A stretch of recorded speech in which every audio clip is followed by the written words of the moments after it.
ரத்னமீர் அவர்கள் சொன்னதும் மேல வர்ணிக்கிறேன். இந்த புவனேஸ்வரி ஹோமத்திற்காக இதுவரை நன்கொடை, டிக்கெட், தட்டு எல்லாம் வசூலாய் செலவான ரூபாய் பாக்கி 13,413 ரூபாய்.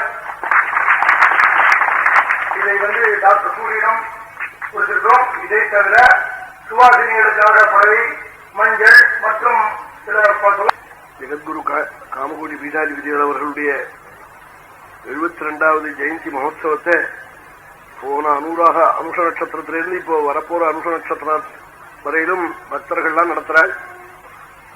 இடத்திற்கும் இந்த உற்சவத்திற்கும் சம்பந்தம் ஒன்றும் இல்லை. அவ நடத்தி சொல்லி நடத்தல, அங்க பக்தர்கள்லாம் சேர்ந்து நடத்துகிறார்கள். வேத பாராயணம் நடக்கிறது போன நட்சத்திரத்திலிருந்து. நாளை முதல் இந்த ஜெயந்திக்காக பிரவச்சனங்கள்லாம் அங்க நடக்க போறது. காஞ்சியில காமாட்சி கோவிலுக்கு பக்கத்திலேயே ஒரு பெரிய மைதானத்தில் நடக்கிறது. நாளை தினம் நான் போய் பாதுகா பட்டாபிஷேகம் ராத்திரி 7:30 மணிக்கு ஆரம்பிச்சு சொல்ல போறேன். காஞ்சியில பக்தர்கள்லாம் அங்க கொண்டவர்கள்லாம் வரலாம், அம்பாளையும் தரிசனம் பண்ணலாம். காமாட்சி வாரி வாரி கொடுக்கிறவளவள். கான்னு சொன்னா சரஸ்வதி, மான்னா மகாலட்சுமி. அந்த 2 தேவத்தையும் அச்சின்னா கண்ணால கொடுக்கிறவள். கண்ணால வித்தையும் லட்சுமியும் வாரி அரைக்கிறவளுக்கு காமாட்சி என்று பெயர். மீன் தன் குஞ்சுகளுக்கு பசிச்சு அப்படி ஜப்பு ஜப்புன்னு கத்தும் குட்டிகள்லாம்.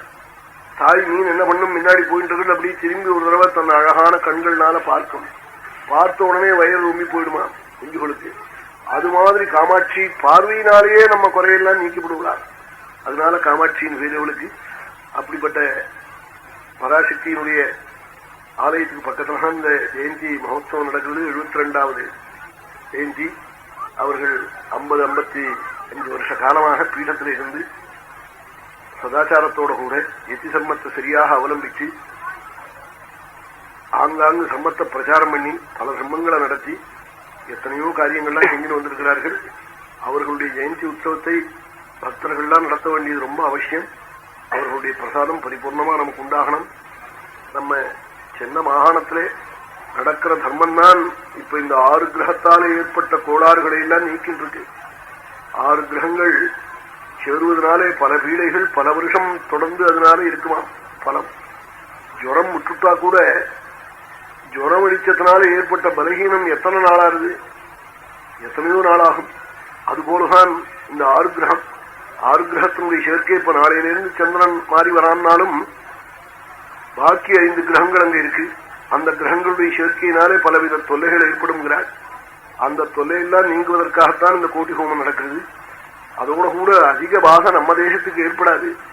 அதற்கு என்ன காரணம்னா ஆலய வழிபாடுகளே நல்ல முறையிலே ஸ்ரீமான் பக்தவத்சலம் அவர்கள் பாதுகாத்து வருகிறார்கள். அவர்களுடைய ஒரு பெரிய பொறுப்பு. ஆலயத்துல நல்ல விசுவாசம் அவருக்கு. அதுக்கு ஒரு நாளாக முத்திரங்க முதலியார் அவ மாமா இருந்தாலே அவனாலேருந்து எனக்கு அவளை தெரியும். உள்ளே ஒரு கபடம் இல்லாத பேசுறவர்கள். எது மனசுல இருக்கோ அதை சொல்லுவார்கள். நல்ல எண்ணத்தோட கூட ஆலயங்களை ரங்கநாதனுடைய கோவிலை எவ்வளவு சீக்கிரத்துல ரட்சிச்சார்கள். பெரிய ஒரு சிரமம் அந்த சமயத்துல. அது மாதிரி எத்தனையோ கோவில், இப்ப தாய்மானவர் கோவில், அதுக்கெல்லாம் அவர்கள் பணம் ரொம்ப கவர்மெண்ட்ல இருந்து கொடுக்க சொல்லியிருக்காங்க. இல்லாமனா அந்த கோவில் இப்ப கட்டி ஆகாது.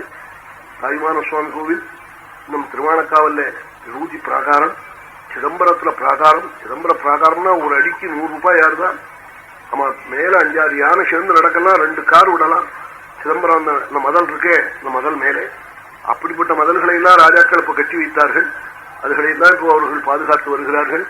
இதெல்லாம் நமக்கு பெரிய பாக்கியம். இந்த புண்ணியங்கள்லாம் சேர்ந்துதான் கஷ்டங்கள் அப்படி குறையிறது. ஆமா, கஷ்டங்கள் பெரிய கஷ்டங்கள் வர வேண்டியதெல்லாம் அப்படி தவிர்க்கப்பட்டு வருகிறது.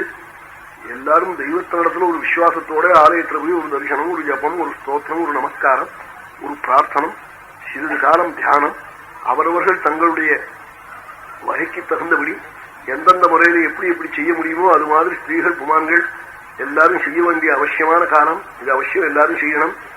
புவனேஸ்வரி கோட்டி ஹோமத்துக்கு எல்லாரும் போகணும். 25 ரூபாய் 30 ரூபாய் செலவுல அழிச்சுன்னு போய் கொண்டு விட்டுறேங்கிறாரு. இது பெரிய லாபம் இல்லையோ பஸ். அதனால எல்லாரும் அதுல சேர்ந்து அங்க கோட்டி ஹோமத்தையும் பார்த்து பல க்ஷேத்திர தரிசனங்களையும் பண்ணி அந்த பயனை அடையணும். இந்த ஸ்ரீனிவாசியங்கார் புஸ்தகம் போட்டதை அவ அந்த கம்பெனியில ரொம்ப அழகான தசாப்தி தோஷ பரிகாரத்துக்காக புஸ்தகம் போட்டால் பல பேர்கள் அதை வாங்கி பல கஷ்டங்கள்ல இருந்து மீண்டும் க்ஷேமத்தை அடைஞ்சேன்னு என்னிடத்திலேயே சொல்லி எனக்கு பல பேர்கள் லெட்டர் எழுதினார்கள். அவர்கள் செய்யற காரியத்துக்கு எல்லாரும் உதவி பண்ணி ஸ்ரீ ராமபிரசாதத்தையும் எல்லாரும் அடையணும்னு கேட்டுக்கிறேன்.